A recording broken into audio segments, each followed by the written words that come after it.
What's up, guys? Tuki here, back again. This is the Manhattan Project, my franchise mode series with the New York Rangers.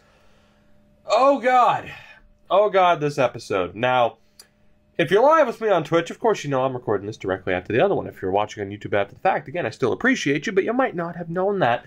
I couldn't help myself but record another episode directly after, although I typically do that anyway. But I couldn't help but do it. I couldn't help but record another episode after the fact because I need to know what happens with Brady Shea. I have to know. Now, of course, we are in Season 3. It's interesting. The last episode, of course, we gave Nieves a chance. We got rid of him. We probably could have kept him, but we ended up bringing in Kyle Turris. We'll see what he can do. Of course, on defense, though, I have to find out, can Brady Shea rebound? Again, he missed one game.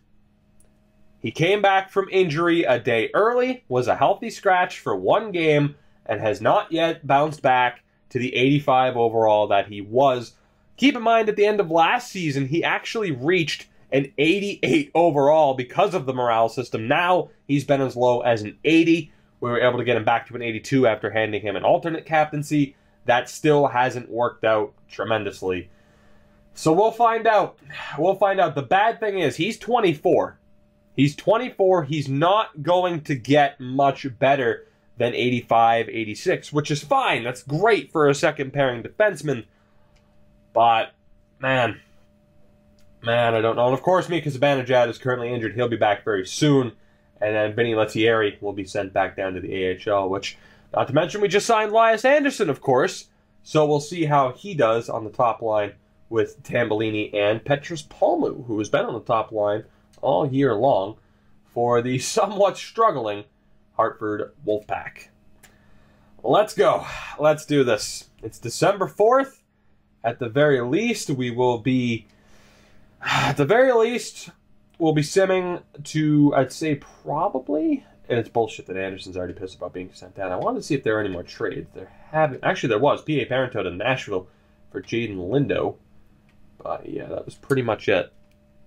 We'll be simming to the All-Star break. We'll double-check on the team from there. And actually, we'll probably sim just to the end, or to the beginning of January. Then we'll sim to the All-Star break. Then we'll sim to the trade deadline. You know how this works. You know how this works. Trevor Lewis. Trevor Lewis is on waivers, probably because we traded Vinny Laverde to L.A. Now, he actually wouldn't be too bad as a depth guy. Like, right now on the fourth line, he'd be perfect. Because, I mean, rather than having Lettieri there, even though they're the same overall, I imagine he might even be better. It might be a bit of a morale crisis, but 2 years at $2 million, I don't know, man. I don't know. We don't get waiver offers too often. I really do think he'd be a decent addition for that fourth line, but we're going to pass, obviously. And we'll hope for better waiver claims. If he only had 1 year left on his deal, I would have taken him. Zibanejad. You know what? I'm not even going to take the risk with Zibanejad. We'll put him back in, and hopefully he doesn't get injured. Hopefully he doesn't get injured. Oh, God. That's what I have to do now, apparently, just to make sure that we don't lose somebody for no damn reason. So we'll send Lettieri back down. We'll go best lines with the NHL team. Now, Turris, Zuccarello, and Zibanejad are all legitimate first-line players. But I'm going to try to keep Turris on the second line. I'm going to try to keep him there. Now, it does say to play Stromwall on the top line. So I might just do that. Maybe. The question is, do I want to... what do I want to do here lineup-wise? I don't want Kevin Hayes on that third line. I want him on the second line. So you know what? Here, we will send... we'll send Stromwall down. We'll send him down. Let's have Zuccarello, Zibanejad, Turris, Kreider, Hayes, Niederreiter. We'll have Buchnevich, Miller, and Stromwall, VC, Wagner, and White, which isn't too bad. That should work, hopefully. And then, of course, on defense, we'll see if Brady Shea can turn it around. I do need to put him on the penalty kill. Turris does have top-line power play time. Kevin Hayes does. JT Miller will have to make sure if he has the penalty kill time, at least. But let's get Brady Shea in on the power play and the PK yet again to kind of make him a little bit happy. If you were up at an 85 overall like you should be, had you not complained, you would be on those lines to begin with, I'm sure. So I blame you, Brady. I blame you. And the good thing is, Miller does have that top-line PK time already. So that's good. And down in the AHL, we'll go best lines, and that is perfect. Right off the bat, it scratches Berard. Of course, we have McKinnon there as well, or McKinnon. It's one or the other, man. He's Finnish, that's all I know. It actually has Adam Brooks as our top-line center, which might not be a bad thing. Kovacs and Anderson could be a dangerous Swedish combination, which is what we've been waiting to happen in one of my series for quite a while now, so we'll see if that is actually the case. So, fingers crossed Zibanejad doesn't get injured here against Chicago or Pittsburgh.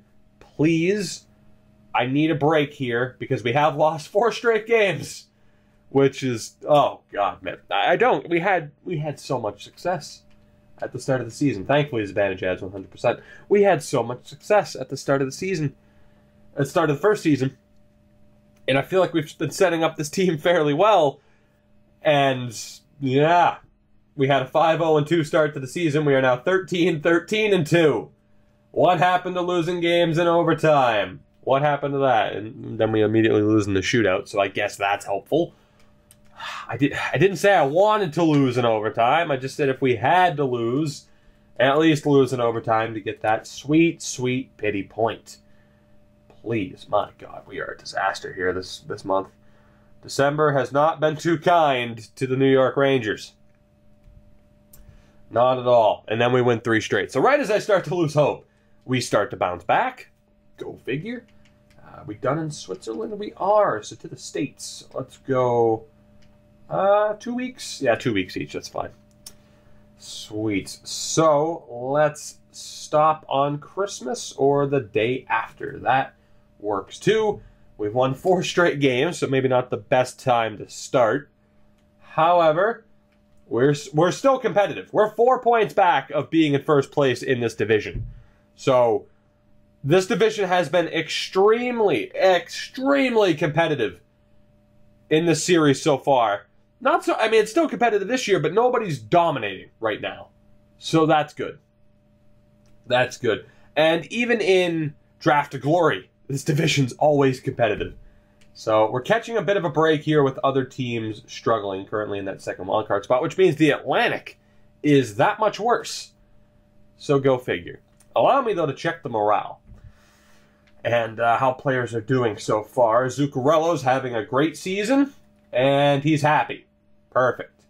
Zibanejad is happy with the ice time, having a good season despite being injured. Kyle Turris has 9 points so far, which, 9 points in 11 games, I will take that. You could argue we should be using him at center, but he's happy. Kreider, happy for the moment. I'm not too happy with his production, though. I'll tell you that much. He is still really testing my patience. Centered by Kevin Hayes, who only has 13 points, testing my patience. And then Nino is also on that line. He is doing all right. So that's good. That's good. You could argue. We could do different combinations in that top 6, for sure. But we'll leave it for now. Buchnevich, 10 points this season, is relatively happy. JT Miller, at least not complaining about ice time. 11 points this year. And then Stromwall with 20 points this year. But that third line is struggling defensively, which isn't a surprise. Buchnevich and Stromwall, not exactly the best defensive players. So I might have to do something about that. And we do have Jimmy Vesey, 7 points this year. Happy with the ice time. All those guys are happy with the ice time. So that's good. That is good. Stromwall still listed as a depth player.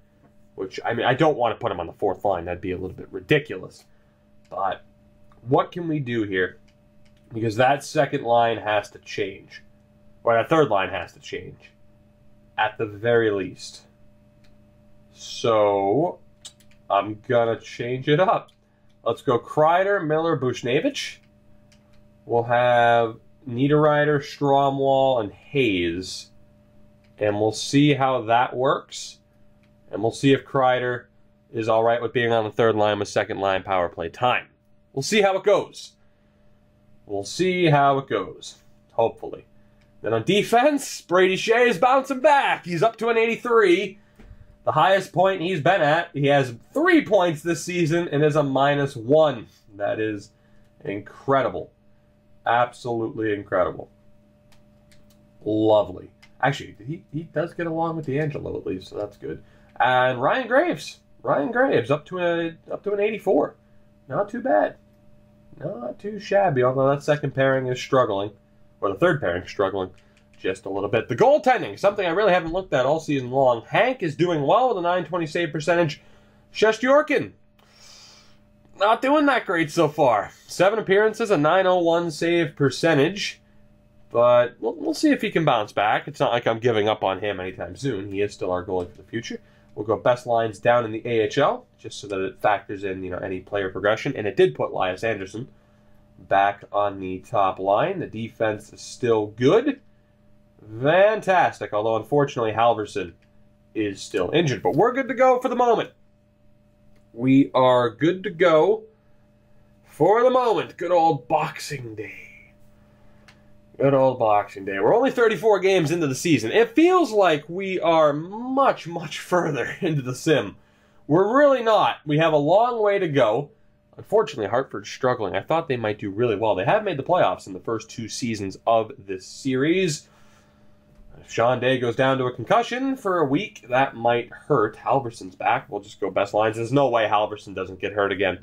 There's no way Halverson doesn't get hurt again. It's a guarantee. I'd be shocked if he doesn't. And you know what? I guess. Actually, he didn't get hurt again. That's hilarious. That is hilarious. I do want to double check. Have there been any other trades? It's the one thing I always struggle with, is making sure to double check this. There hasn't been anything, and Kyle Turris was the only recent signing. So let's go to the not all the way to the All-Star break. Let's sim like a week or two. And I'll have to double check on Kreider. So let's literally go 2 weeks from now, January 15th, and we'll see what happens. As Sean Day is healthy, so we'll go best lines. I love, with the AHL team, just being able to go best lines and having it be perfect. You don't even have to worry about it. So I'm glad we got the team set up that well. We might not have the best record with our AHL team, but at the very least, the players are getting ice time that should be getting that proper amount of ice time. Everybody's happy, except for Brady Shea. He's not happy, is he? He's not happy at all. Still a bit nervous here. Still a bit nervous, I will admit. I will admit. We need Brady Shea to turn it around. There is the pressure to make the playoffs this year. We didn't in Season 2. So, Kevin Hayes breaks his nose. Just play with the cage. Man up. God, when did the Rangers get so soft? When did this happen? Wear a visor. You damn European. I'm like the anti-Don Cherry. No, you wear a visor. Instead of freaking pinko liberals wearing visors. Goddamn Russians. Anyway. Anyway, who can we call up here? I would call up Tambellini, but there'd be a risk of losing him. So that would suck. Is there anybody who's really good defensively?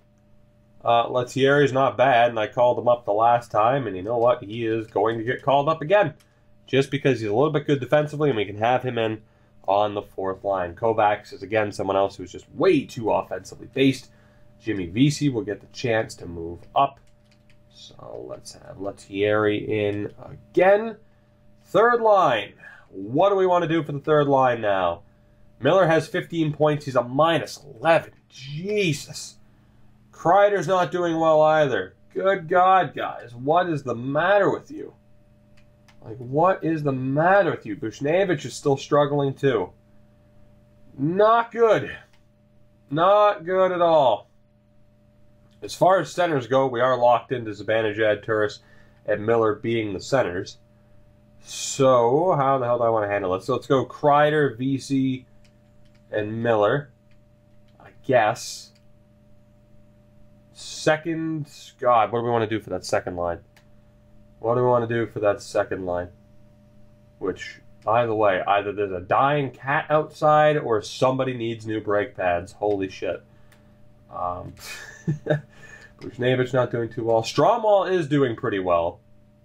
He is doing pretty well. Like I said, Turris has to be the center here. So Nino's kind of struggling a little bit. Zook is doing really well. So let's go Zook, Zibanejad, Stromwall.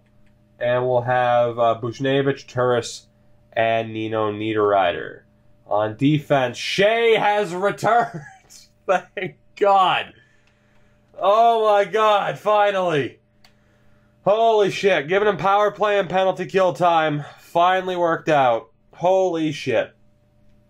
Holy shit. Thank God. That is a weight off my shoulders, let me tell you. Let me tell you. That is gigantic for this series. My God. And hey, McDonough and Shattenkirk both went up an overall point too, which is pretty sweet. All right, so really quickly, again, I have to go through and see now Brady Shea by default is back on the power play and he is back on the penalty kill. Perfect. I'll actually swap him and Graves. So that's good. That is good. Brady Shea, welcome back, buddy. And now I don't have to worry about your ice time or anything because you'll be where you need to be by default. So we're good to go. We're good to go. Let me just go best lines down in the AHL. And good, it did put in McKinnon as well. That's awesome that it puts in someone like Berard over DeSalvo. Although it did take Ty Ronning out of the lineup. So I'm sorry, Berard. But that's not allowed. We are going to get Ty Ronning back into the lineup here. The defense is still looking good. Sean Day and Gattenby. I'm really digging that pairing. And then you got Butcher and Pionk as well. I'm worried about Will Butcher, though. 24 years old, not looking like he's going to make the NHL roster. But he could be a really good AHL player for the future. Or we can just trade him away for a pick or whatever. You know, we'll figure it out. We'll figure it out. So let's keep moving forward, shall we? Let's keep moving forward. Now that we know players are good, we can just go straight to the All-Star break, which is fine. We do need some players to really start performing here, though. I wanted to try and keep the core players. I got rid of someone like Nieves, but when I say core players, you know, guys like Vesey, guys like Kreider, or Vesey might not be a core player, but you get the point. Kevin Hayes, even, who hasn't been doing all that well. I wanted to keep this team together. We did let go of Jesper Foss, though. We did end up trading him. But that's because he was complaining. And I certainly wasn't going to hand him an alternate to keep him happy. He wasn't worthy. Brady Shea was. So let's sim to Vancouver. Home game against Vancouver. Hayes is not 100%, so we will sim to this game against Columbus. I am taking the utmost precaution here. We lost 5-2 to the Canucks. Great. Hayes, are you 100%, please? Really? You're still not? You mean you're magically not going to come back a day early to completely screw me over? You mean that's not going to be a thing? Like a certain somebody did on defense, but I'm not mad at him anymore because he finally manned up. Okay, Kevin Hayes is not 100%, so we will sim to the All-Star break. He'll be back. Then we can get this lineup set for the final 50-some-odd games here. And it's going to be a race. We're not out of it yet. I mean, if we start winning games, of course we lose to Columbus. If we start winning games, particularly against division rivals, we do have a chance to maybe still compete for a top 3 spot rather than a wild card spot. We are currently just 3 points back of a wild card spot. It's going to be a close race again, which isn't great. Although I think Zuccarello already has more points as our leading scorer did last season, which is just stupid. But let's take a look here. Goals for per game. Is that an issue for us? Yes, it is. We are in the bottom half for scoring, which isn't great. We have 2.67 goals against average, which is, I mean, middle of the road, kind of sort of towards the top, which, again, isn't great. Our power play sits at 19%, which is middle of the road, maybe a little bit closer to the top half of the table. And our penalty kill is at an 81%, which, again, middle of the road and, you know, more top half of the table there. So special teams, we're not doing too poorly. But it's our goal scoring, which How is our goal scoring struggling to this extent so far? I have no idea with some of the players we have on this team, but as we've seen, Kevin Hayes struggling to put up points. Chris Kreider struggling to put up points. The concept, and actually here, let's look at the goaltenders really quick. Shesterkin isn't doing well. Isn't doing well at all. Now, yes, I could send him down. It would aggravate a couple of players for sure. Ah, man. I could send him down and try to find a different backup goalie. In fairness, Hank's not doing too well either. Hank's not doing too well either. So it's like, at this point, I don't think... I mean, we could easily send down Shesterkin. That's fine. I'd get rid of Schneider or, who's the other guy? I keep forgetting his name. Cormier. You know, we could get rid of one of those guys and have that work out just fine. But... Yeah, I'm not quite sure if that's the best idea. We could definitely send him down and just get a different backup.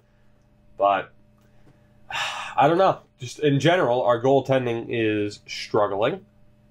Just in general. On defense, it's a third pairing is struggling quite a bit too. Our top pairing's doing well, because of course they are.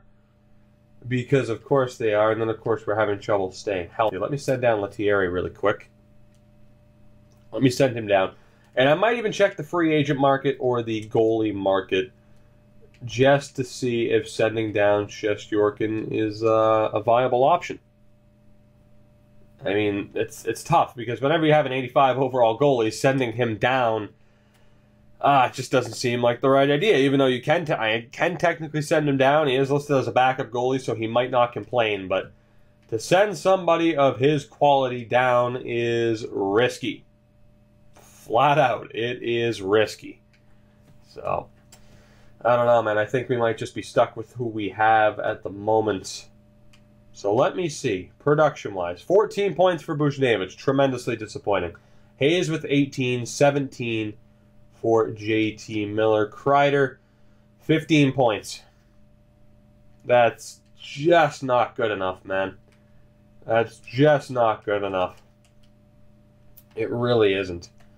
Turris is already outscoring Kevin Hayes, which is just stupid. Nino's doing all right, but he's not putting up the goals like he should be. So, I mean, that's the thing. You know, like aside from Hayes, the top six is probably going to stay the way it is. Probably. I mean, then again, you know what? Hayes, you're really disappointing me. I'm going to go Miller, Hayes, Kreider. That's the third line, because they are really struggling.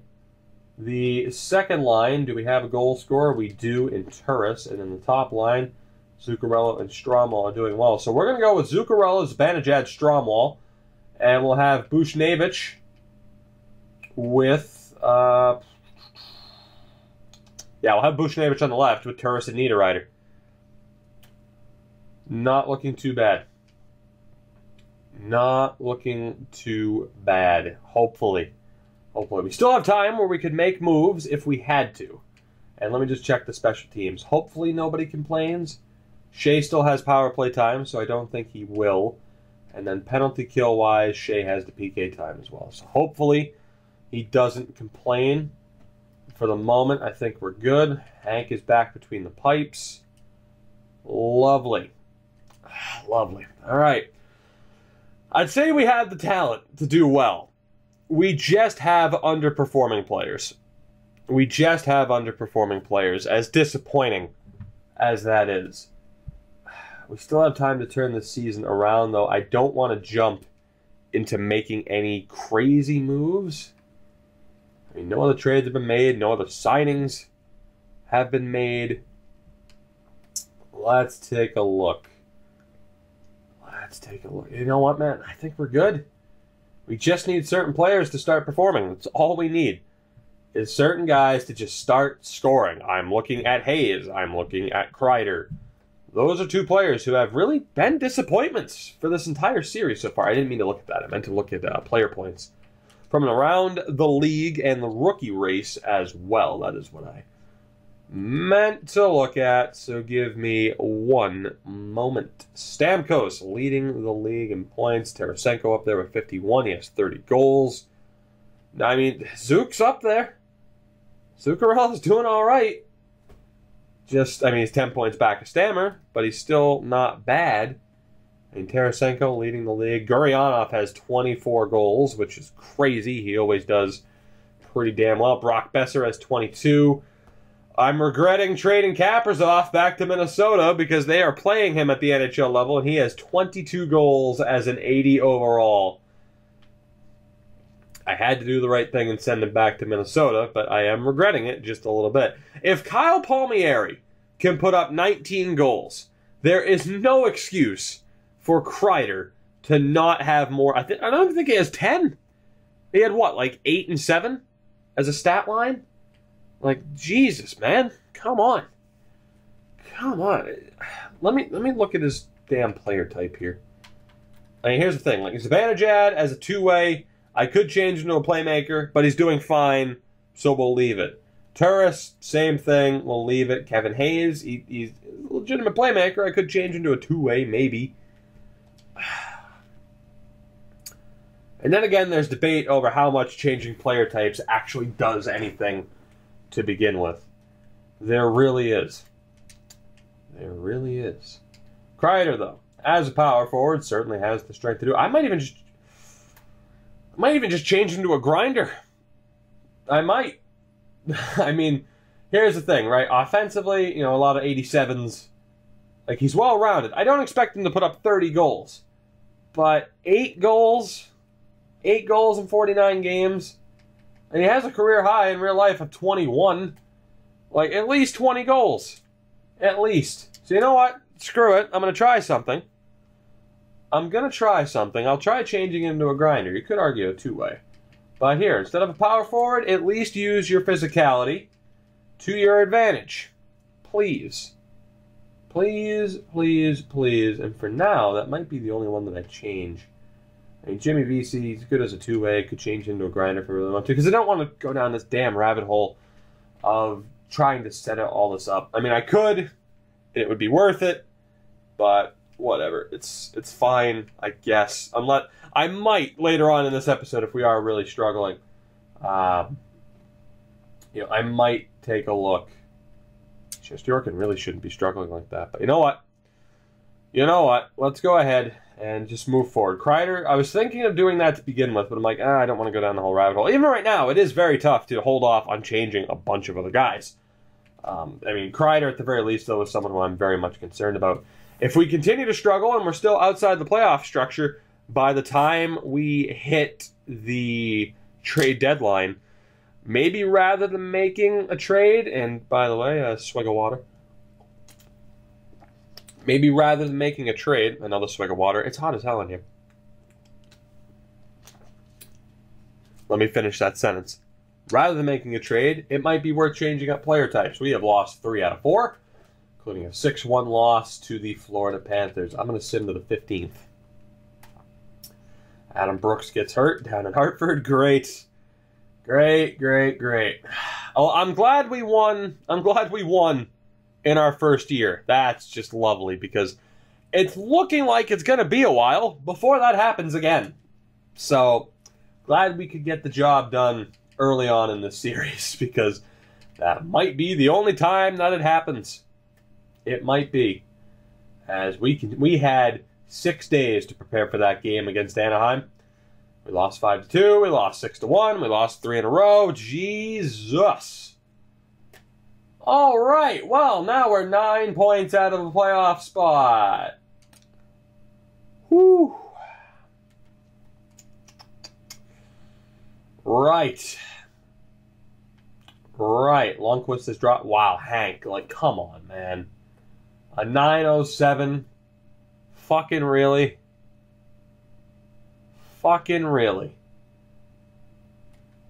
God damn it, man.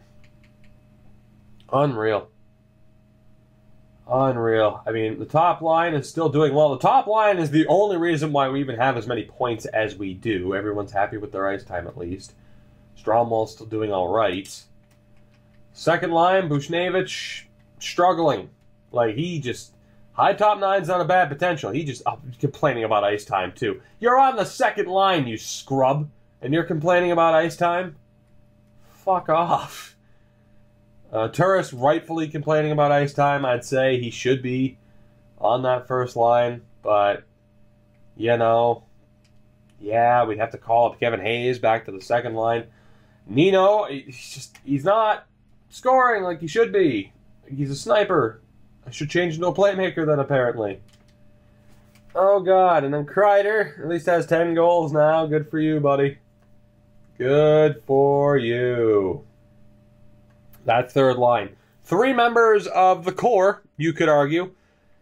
Boy, aren't they disappointing. All 3 of them. All 3 of them. Just tremendously disappointing this year. Insane. Insane.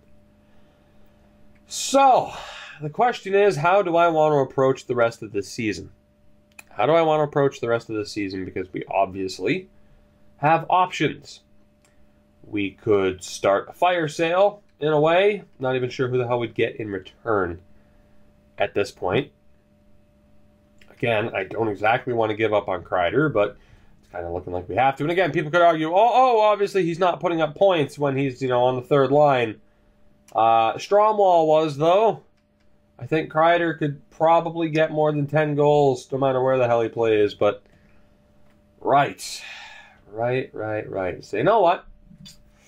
What we're going to do is, because we still have a little bit of time before the trade deadline, I'm going to take a look at some player types. And you might disagree with what I set them to, and that's fine. But I'm going to take a look here. Zibanejad, as a two-way, is still doing well, so I have no reason to change him, although he'd probably be better as a playmaker. Kyle Turris as a playmaker is doing fine. Kevin Hayes as a playmaker, he's playing like a legitimate playmaker, so he's fine. You could argue as a two-way. I mean, he's disappointing, but he's clearly a playmaker with that stat line. Ryan White is fine as a two-way. I could even put him as a grinder, to be honest. But I'll leave him there because who the hell cares? He's fine. Whatever. And then Chris Wagner. Actually, you know what? I'll make Wagner a right wing, by the way.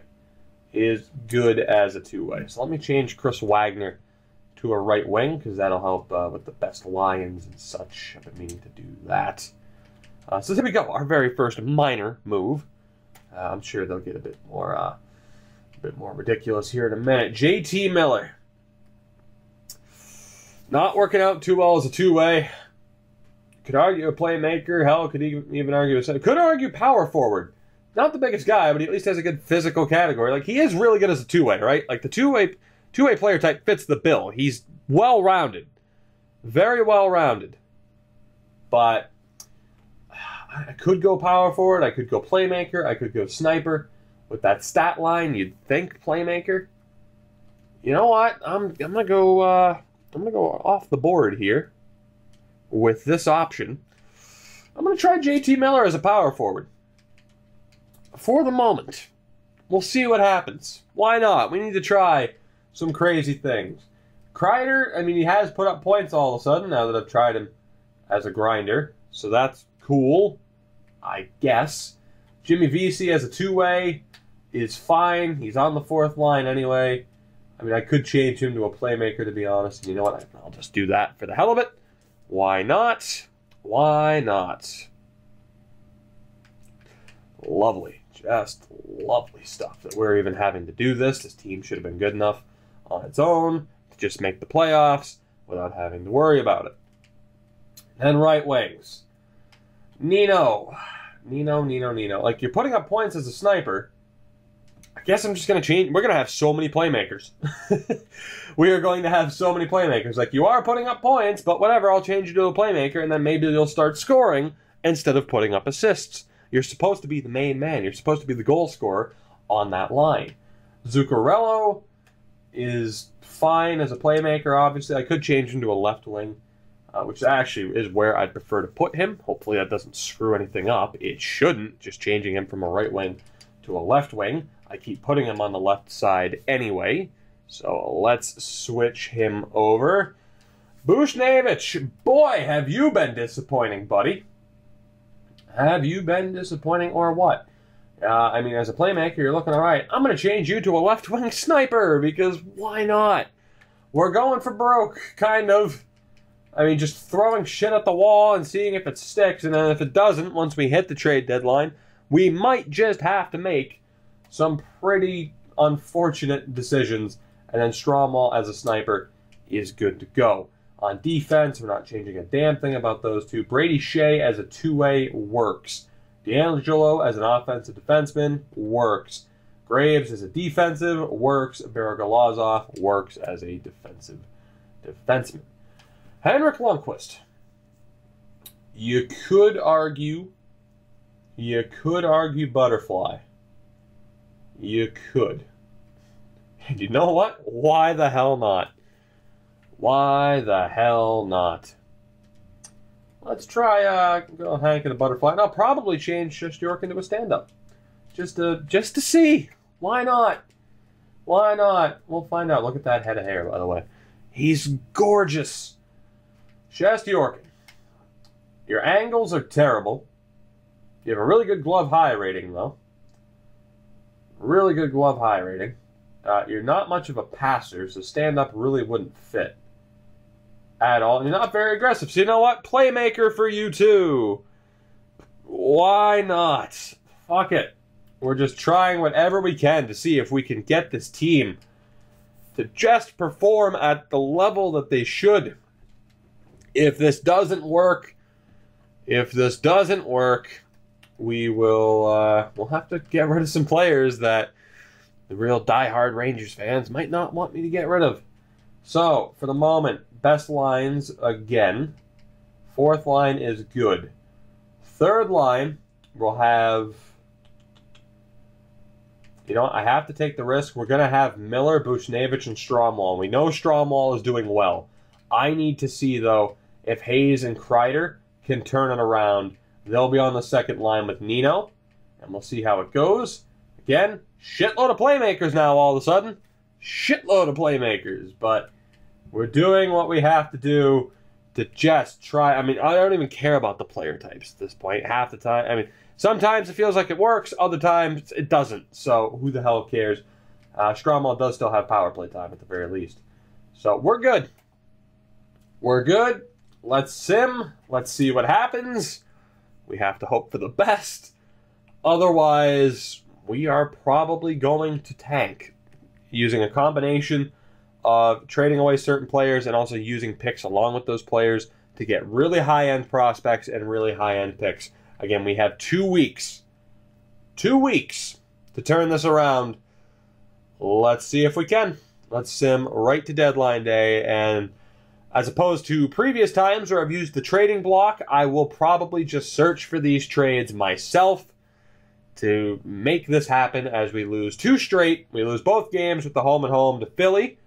We beat Toronto 3-0, so that's good, I guess. Can we beat Pittsburgh? Can we at least win the majority of these final 3 games to give me some hope, some promise that we might not have to tank completely, because that would be a bit of a pain in the ass, if I'm to be honest. Can we beat Tampa? They're struggling too. Can we beat Tampa? The answer is always no. If I ever have to ask the question of can we beat Tampa in this series, the answer will always be no. Kreider gets a concussion right before the goddamn deadline, which I don't know if that prevents me from trading him anymore. If it does, then what a genius claiming concussion so that he can't be traded. Man. Alright, well, at this point, Lettieri will get the call up again. And we are pretty much where we wanted to be. So, let's see. Zuccarello, at least, doing well, not going anywhere. Zibanejad, not going anywhere. Turris, really good signing, not going anywhere. Kevin Hayes started to at least get some points in the past 2 weeks. He might have saved his job. Maybe. Nino started to produce as well, which is good. Kreider, 10 goals, 11 assists. We nearly traded Kreider in Season 1. We might be trading Kreider here. I don't know. Buchnevich, 18 points. Like, I know you're on the third line. You should be doing better than that, though. You're playing with JT Miller. I mean, that third line's a fucking disaster. As far as plus-minus goes, Stromwall's point production's great. And he should be in our top 6. So, Buchnevich, Miller, Kreider. Damn it. Damn it, damn it, damn it. I don't want to trade JT, but that plus-minus is a disaster. I mean, you could argue then now, if we get rid of Kreider, we go with Buchnevich, Miller, Vesey for the rest of the year, and then I could keep Lettieri there. I could find a different fourth-line guy. Oh, God. Hey, Shea's up to an 86. Well, there's one positive, at least. And then the goaltending, Hank is down to an 85. His save percentage has gone up. Shesterkin is still below a 900. Not a very good debut season for him, huh? Not a very good debut season. Oh, God. And down in the AHL, Adam Tambellini could be that call-up, although he's not a very physical player. So maybe not. Well, I could put him on the third line, I guess, and have Vesey on the fourth. Still.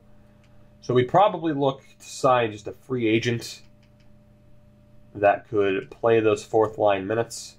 Or I could just keep Vinny Lettieri there. Even though, I mean, he's not going to get much better. Like, he's 24 years old, so Lettieri's never going to make the NHL. At least not as a full-time guy. So the question is, we did at least beat Columbus. We shut them out, which is great. Which is wonderful. As it stands, we are completely boned. Because both wildcard spots currently belong to the Atlantic Division. We are not going to make the playoffs this season. So, spoiler alert to anybody who might be watching this on stream that's not familiar with the series. If you're not, by the way, I'd turn off the stream right now and go watch the series on my YouTube channel. It's in a playlist.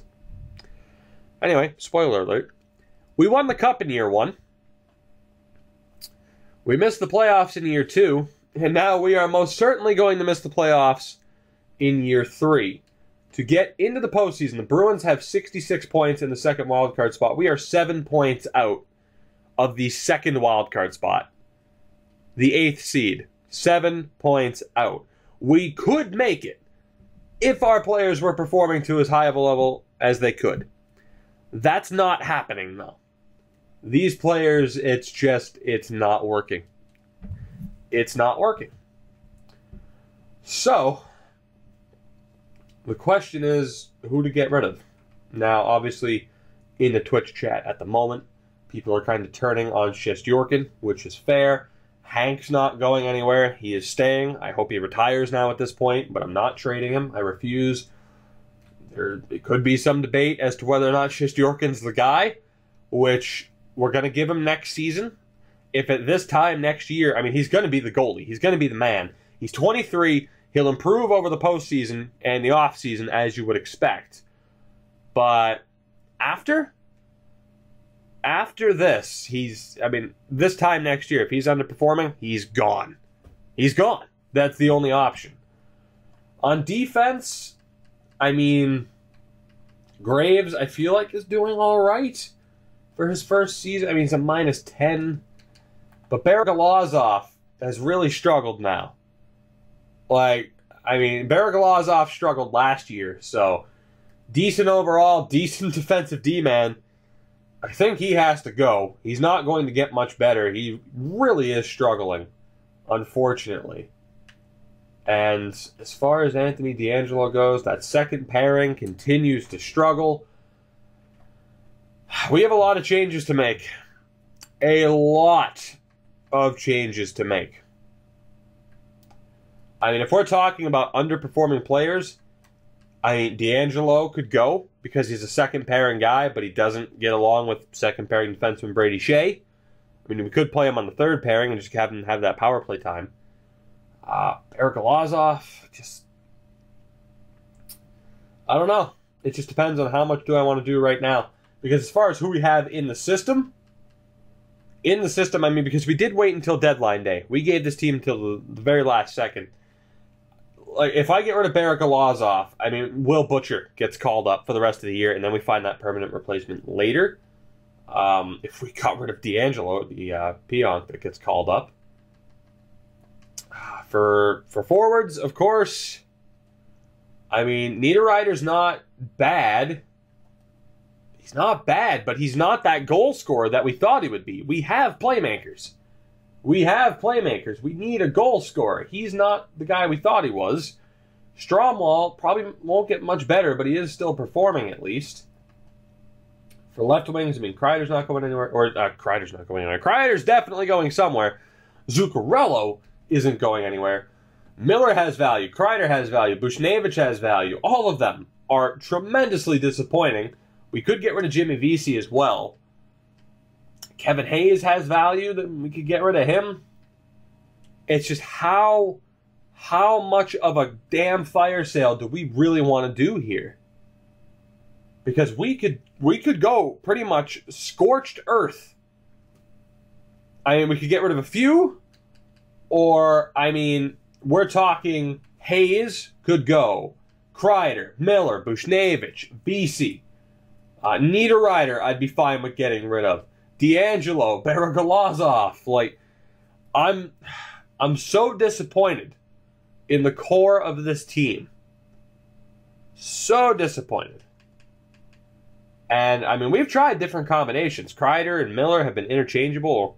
Kreider's been on first, second, and third line. Miller's been on second and third. It's just, how much do we do? How crazy do we go with this? Because the plan, of course, at the start of this season, or at the start of the series, was Hank, win with Hank, he retires, Shesterkin's here, our core is still intact, and we're still competitive. Hank's still here, and we're shit. So, yeah. We're in a bit of a rough spot. As far as who has 1 year left, too, that's an important factor. McDonough's contract's up at the end of the year. Zooks. We'll have to re-sign Turris. Nino's contract is up, so it might be worth getting rid of him. D'Angelo's expiring. Barrett Galazov. Buchnevich. Vesey. We have a lot of questions to make. And it, once again, as opposed to the big decision of what do we do with guys like Taylor Radish and Rykov when we signed them, this is the turning point. This is the turning point of this series. We're in our third season. And we have to decide what approach we want to take the rest of the way. Now, for me, my personal opinion, and what people are going to have to do, essentially the situation we're in is I have my opinion. I'm going to end this episode and allow, I want feedback on what we should do. People are going to have to persuade me to not go scorched earth, to not get rid of Kreider, Miller, Niederreiter, Buchnevich, Hayes, Vesey. If it's up to me, which it is at the end of the day, but I don't have any faith in Buchnevich to get better. I don't have any faith in Kevin Hayes to start producing. I don't have any faith in Jimmy Vesey. He's not going to get better either, and I'm still not happy about him complaining. Nino, not a bad playmaker, but when talking about playmakers in the top six, I mean, I suppose we could keep him, right? Like, our second line could technically be Niederreiter, Turris, Stromwall, and then top line of Zuccarello, Zibanejad, and another scorer. Problem is, that scoring guy isn't JT Miller, it's not Buchnevich, it's not Hayes, it's not Kreider, it's not Vesey. So, yeah, and then even on the third line, Kreider on the third line, Hayes on the third line, Miller, Buchnevich, Vesey, they're not producing on the third line. We've tried. At the very least, they're not producing, and they're minus players. They're being outperformed by other teams' third lines. It's incredible. It's incredible. So right now, as it stands, this is my opinion. We go scorched earth. Buchnevich, Hayes, Vesey, Miller, Kreider, gone. We find a top 6 player. We need that legitimate scoring threat. I'm not sure who that would be. That's the problem.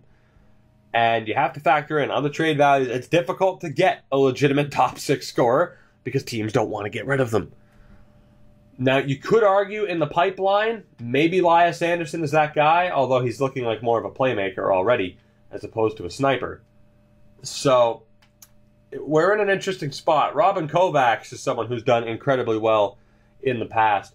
So, maybe, just maybe, we end up going with Robin Kovacs as a decent replacement. But we're in a very interesting spot. The start of this series, the plan wasn't to trade Kreider, Hayes, Miller, Buchnevich. They were meant to be permanent members of this team. But we're about to miss the playoffs for the 2nd year in a row. Changes have to be made. And they have to be made quickly. Very, very quickly. Not to mention the changes that might happen on defense as well. Henrik Lundqvist stays, though. I don't care how bad he's doing this year. In fairness, he's rebounded a little bit. I refuse to trade him because he's a goddamn legend. But Buchnevich, Hayes, Vesey, Kreider, Miller, not quite legends. So, guys, that will do it for this episode. Again, if you join me live on Twitch, I do thank you. Don't worry, I've seen what you guys have been saying as far as your opinions. Of course, on YouTube in the comment section, let me know as well. What do you think? And we will revisit this series soon.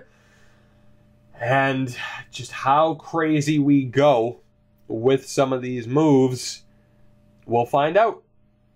We will find out. So, guys, again, that'll do it for now. If you're joining me live on Twitch, of course, stick around. We are not done yet. If you've joined me on YouTube and watched after the fact, I do thank you. You know what you have to do to support the video and the channel. And as always, any amount of support is greatly appreciated.